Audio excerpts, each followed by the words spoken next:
Evangelho escrito por João, capítulo 4, versículo de número 8, depois o versículo de número 31 ao 35. Versículo de número 8 do capítulo 4 do Evangelho escrito por João, que escrito está: porque os seus discípulos tinham ido à cidade comprar comida.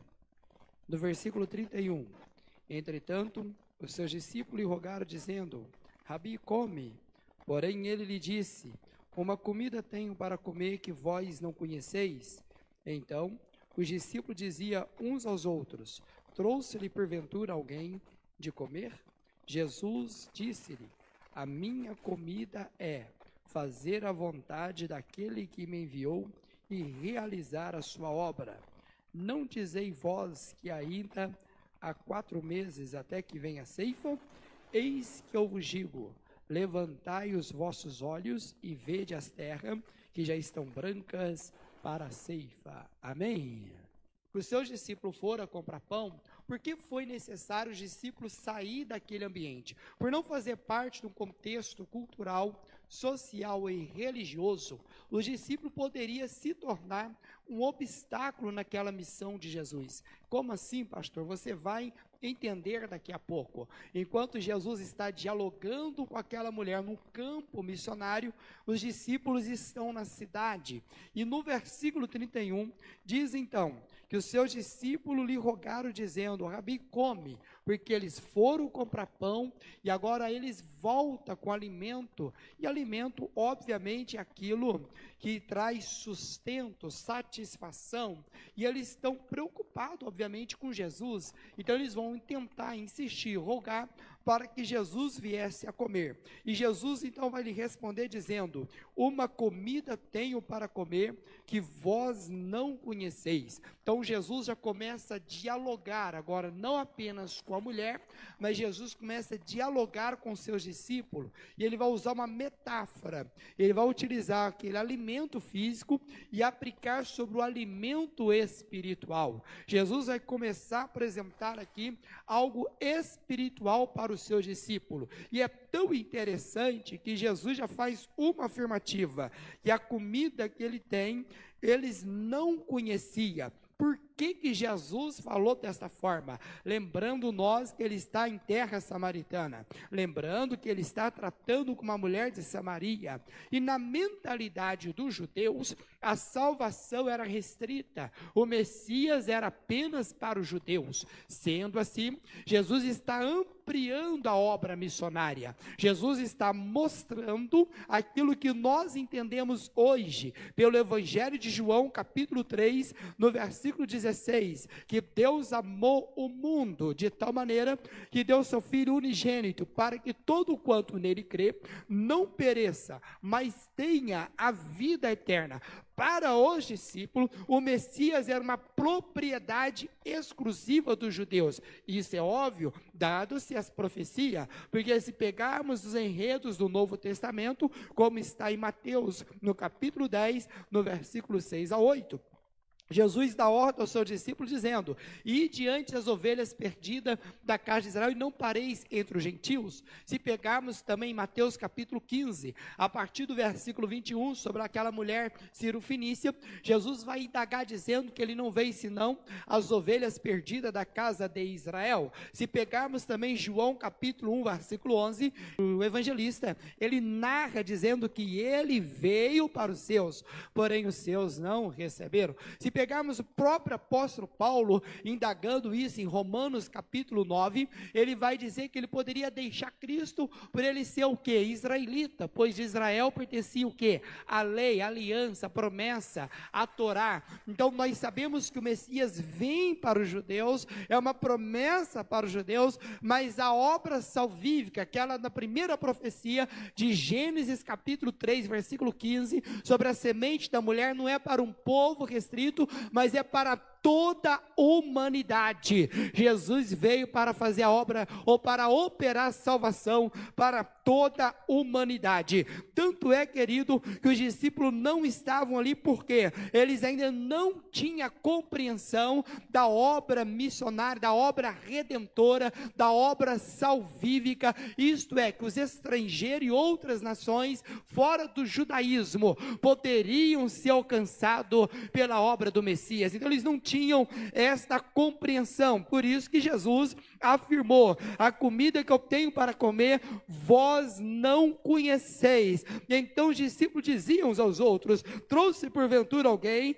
de comer? Então Jesus afirmou ao dizer: uma comida tenho para comer. Olha bem, a minha comida é o que? Fazer a vontade daquele que me enviou e realizar a sua obra. Primeiro ponto do versículo 34, a minha comida é fazer a vontade daquele que me enviou.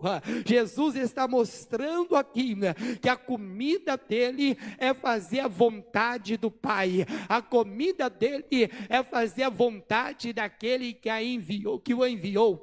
Olhando para esse ponto, podemos assim dizer que o alimento espiritual ainda é submeter à vontade de Deus. Às vezes estamos na igreja, mas nós não estamos nutridos, ao contrário, estamos desnutridos. Por que será? Quando olhamos em Romanos no capítulo 12, quando Paulo vai falar para que experimentei quais sois a boa vontade de Deus. Muitas vezes, amados e queridos irmãos e irmãs em Cristo, nós estamos cantando louvores a Deus, nós estamos congregando na igreja do Senhor, nós estamos até cooperando nos departamentos, mas não estamos subordinados à vontade de Deus. Muitas vezes estamos fazendo a nossa própria vontade, nossos próprios deleitos. A comida física é necessária. Jesus sempre cuidou da sua vida em todos os aspectos, mas ele sempre deu prioridade à vontade do Pai. Olhando para esse pressuposto, podemos dizer aqui sobre a necessidade material, sobre as nossas vaidades pessoais. Não é pecado ter os nossos cuidados, não é pecado ter os nossos desejos, não é pecado ter as nossas vontades. Não estou falando de pecado, estou falando daquilo que a vida nos oferece de bom.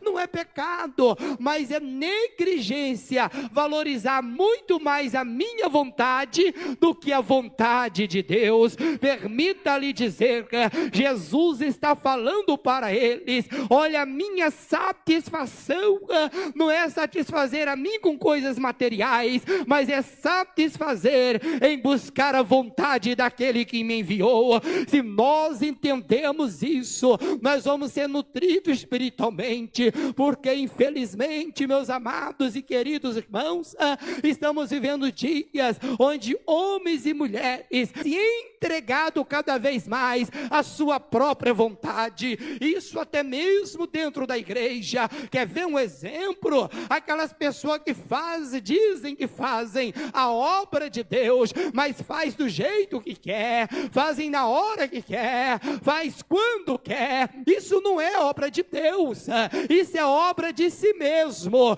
porque quem faz a obra de Deus, faz do jeito que Deus quer, na hora que Deus quer e da forma que Deus quer. Isso fala da soberania. Quem manda não somos nós, quem manda é aquele que nos chamou, é aquele que nos escolheu. É isto que Jesus está dizendo a eles. Vocês não compreenderam isso ainda. A minha comida é fazer a vontade daquele que me enviou.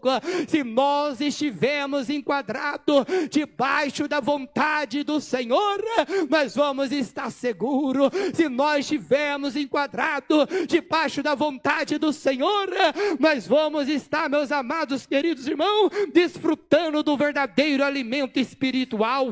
Por que vos falo isso? Porque até as bênçãos de Deus é resultado da obediência. Em Deuteronômio, no capítulo 28, no versículo de número 2 está escrito: se ouvir a voz do Senhor e obedecer o seu estatuto, a bênção do Senhor virá sobre ti e te alcançará. Está debaixo da vontade de Deus é estar abençoado por Ele, é estar abençoado pelo Todo-Poderoso. Deixa eu ver quem está entendendo. Dê um sinal nesta noite.